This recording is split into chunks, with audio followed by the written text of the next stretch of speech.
Imagine your pet sitting alone, afraid and cold in a small cage. It has been the victim for multiple chemical injections and it's slowly and painfully dying, all because someone wants to make sure that their beauty products and shampoo won't cause any negative reactions on themselves. Millions of animals are killed every year due to animal testing. Some of these animals could be living in the wild freely or be happy family pets. Is your chemically treated makeup really worth the lives of poor, defenseless animals? I don't think so. As of now, the AWA, Animal Welfare Act, still allows animal testing. The animals may be used for testing as long as they have proper housing, treatment, food, water, and veterinary care. Animal testing is not just cruel, but is also unnecessary because animals are different from humans. It's too expensive and time-consuming to test animals, and animal-free testings are paying huge dividends. Animals and humans are completely different.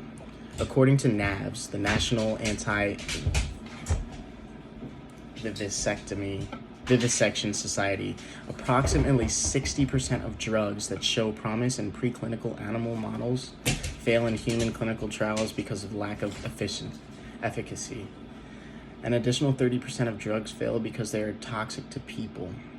This means that 90% of drugs tested on animals don't even work on humans at all. This is a complete waste. Clearly, animals and humans are different.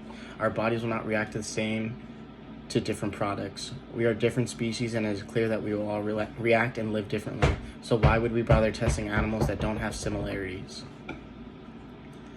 It is too expensive and time-consuming to test animals. Testing animals is expensive because they do hundreds of tests, and the tested animals eventually die. Most of the time, the tests show no improvement, which is not only wasting time, but is wasting poor animals' life. Having to shelter and feed millions of animals a year is definitely way more expensive than just creating cells in a test lab.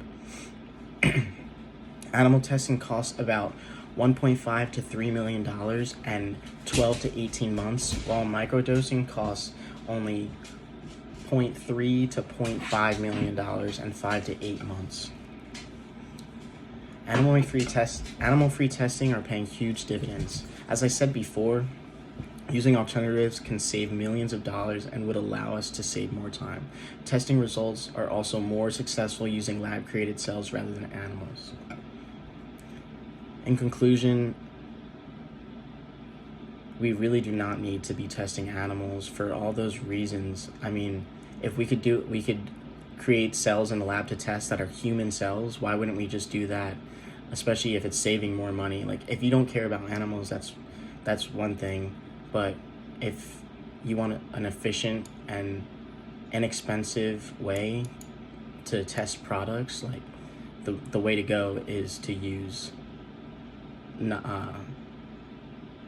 cells or microdosing and stuff like that. So there's definitely benefits to not using animals. There's all the benefits of not using animals. And this is why I think that animal testing should be banned, illegal, and we just need to put an end to it.